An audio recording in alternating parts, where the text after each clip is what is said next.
I'm concerned about that. I'd like to go back. I wish there was a way we could go back and reevaluate it and, maybe, sort of make some changes or whatever it is. But right now, it's currently the way it's going is we'll probably be making these amendments, the amendments all the way up to probably the end of the whole, to the whole build out of Carriage Trails there. As far as TIF goes, I think it's a good tool in a lot of ways, but I think you got to be careful with it. Yes. Like any tool, you got to be careful with them. They can be abused.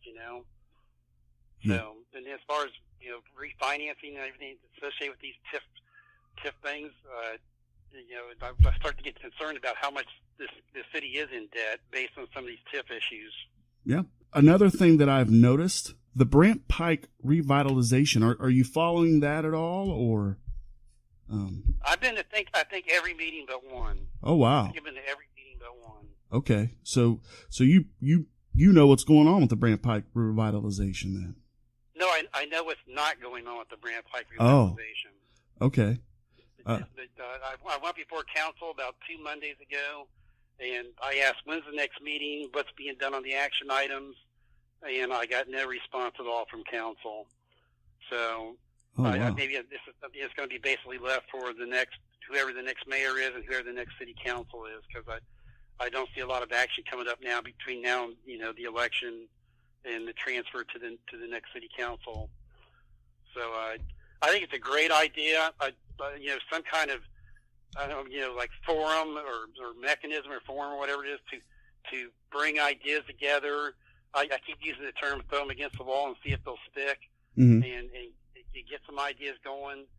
I think Brant Pike you can see the impact of decades of just sort of haphazard zoning and haphazard, put a business in here, put a business in there. There was never any master plan in the very beginning. So it's going to be very difficult to come up with some good, solid ideas to really make an impact on that. So I'm really interested. That's why I want the meetings to come back and see what the ideas are that people have and put them out there for public discussion and everything and see what people say, about, well, this idea or that idea. I'd like to see some changes in that Huber Center. I know they got some vacant storefronts there. Yeah. Okay, it's time to reinvent it. It's decades old, that building, so it's time to do the city to work with them and come up with some idea to make that happen. But one thing I have noticed in some of the meetings, though, is that the city doesn't seem willing to really jump into that. I'll say put some skin in the game. You've had cities organizing it, this like forum of ideas, but is the city willing to put anything into it other than just making changes in zoning? If they're not willing to put any money into it, then let's state that up front, that any ideas that come out are going to be from the businesses themselves, or if we can get some grant money, if we can get grant money, that'd be great. Sure. But, I don't know if you know or not. Does Huber Heights have a full-time grant writer, or do they just like farm it out to another associate? No, that would be. I'm glad you brought that up. That was one of the things that when I've talked before about the economic development director. I think he should be a full-time grant writer too. I think it's be an opportunity for this person to pay for their salary by getting grants. That'd be great if we had somebody who not only did economic development, but I think the two go hand in hand, grant writing. As far as grant writing goes right now, I think this couple people on staff have written a few of them, or a couple of them. I believe there's a couple members on council. I think Richard Shaw brought some grant proposals up, and they're trying to see them through. I think there's one or two other city council members that have worked on some grants too. That's free money. That's what you go for. That's of course, you got to make sure there's no strings attached too. Right. Or understand the strings that are attached. Sure. That'd be I really like the idea of a full-time economic director who is a grant writer, because if you have someone full-time, out visiting businesses, calling people, writing grants, wow. I think that would be something fabulous. Something fabulous for Huber Heights. You're thinking like me. I think the two go hand in hand. Sure. I think if somebody gets into a project and then, let's just say from his inventory of potential grants he can draw upon one or two of them, put that in there, and say, hey, the city's not going to pay for your building or your lot or whatever it is, but here's what the city can do. We can get this grant money going for you. Right. And, some nonprofits and some other organizations, the grant writer sometimes gets a percentage of the grant if awarded. So, I mean, there's different things like that that, I don't know, that the city could talk about and figure out. If the city wrote the grant and they got awarded something, they could also put it back into it, I would think. Sure. They will, we'll just turn our share or whatever it is back over to the project or back into the fund or back to another, project of some kind. One other thing too is, down the road we might end up in a situation where we might be in some kind of public-private relationship or whatever, and I'm all for that, but I'm very wary of the contracts that get signed. I don't think our city's got a real good history of writing contracts, and so if we do get any kind of public-private relationships with anybody for anything, for a particular project, I would sure hope that we are very careful about the contracts and the way they're worded. Yeah. And to make sure that the city doesn't end up in the long run on the short end of the stick. Definitely. Another thing that's coming up that is on the agenda for Monday, which is tomorrow, but you guys won't hear this until Wednesday. So we'll know how council voted when you're listening to this. But there's a water softening, a first reading for the water softening design. It's at a not to exceed amount of $1.1 million. So this is a huge deal. This is just for the design. What are your thoughts on the water softening and where we go from there, or where Huber goes from there? Well, a couple things. First of all, this was put before the voters, and they did approve it on the ballot. So the city residents were involved with this process. I love that yes, they had a say in this thing. And then the other part would be is that I just recently replaced all the faucets in my house due to the hard water. Just basically, I would say ate them up, but just very shortened their life quite a bit. Right. So, but I am all for the water softening. Huber's got good water. I think it's really good water, but I think it's going to be even better if we if we soften it. For a lot of people out there, they're concerned about this being a salt process. It's not a salt process at all. Your water's not going to taste salty. I believe it's called a membrane process, and it does it without chemicals, and it just basically gets the hardness out of the water.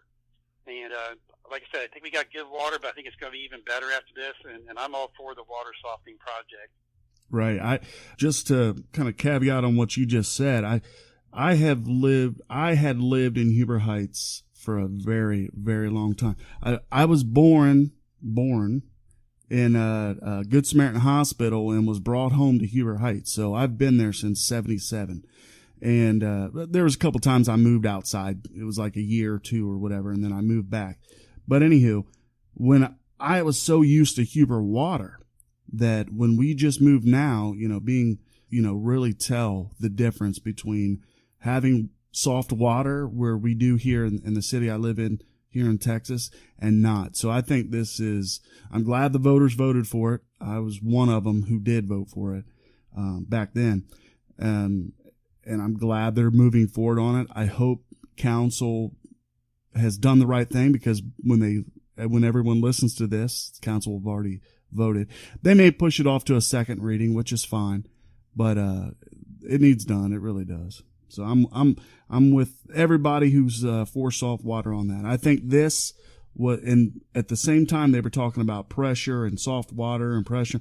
This affects the entire city.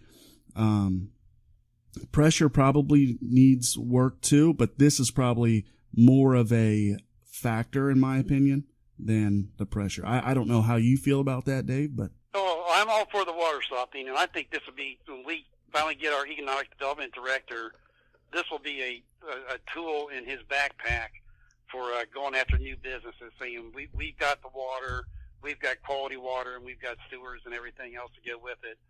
I think it's a real it's a real tool, like I said, for any kind of economic development in the future. As far as the water pressure issue goes, and I've heard the discussions on this. so I really haven't got a chance to speak before council, or at least ask my questions. But I would think with any kind of water system and any kind of water pressure system, there would be a series of valves that would control the pressure. So if you've got a particular area and everybody's saying, well, the water pressure is too high, it's popping lines, or it's causing issues of some kind, I would think there'd be valves along the way that you could use to dial back the pressure in particular spots. And if there's not, well, then maybe need to think about that that particular idea of, let's put a few extra valves in here in this section and this one in there here, and so that we can control the water pressure. Yeah, that's a interesting idea, definitely. Yeah, I don't know. They haven't really talked about the pressure issue much as of late. I know I did a rudimentary test. I was working down in the area where the pressure was supposed to be bad, and I tested it, and it was within range, and because I had never had any problems with pressure. But anyway, all right, Dave, you pretty much said it all. Before we end the podcast, is there anything you want to say to the folks listening? Yeah, I just want to say that for anybody that didn't get their question answered this afternoon or in our conversation here, feel free to reach out to me via a private message on Facebook, or you can contact me. I've got my email address out there. I've got my phone number out there, and feel free to contact me, and I'll get you the direct answer for your question. But in closing, I want to say that I'm really tired of our city being portrayed in the media in so many negative ways. But my goal as I run for mayor is to bring back a positive image for our city. But in order for me to do this, I will need your support, and I especially need your vote on November 7th.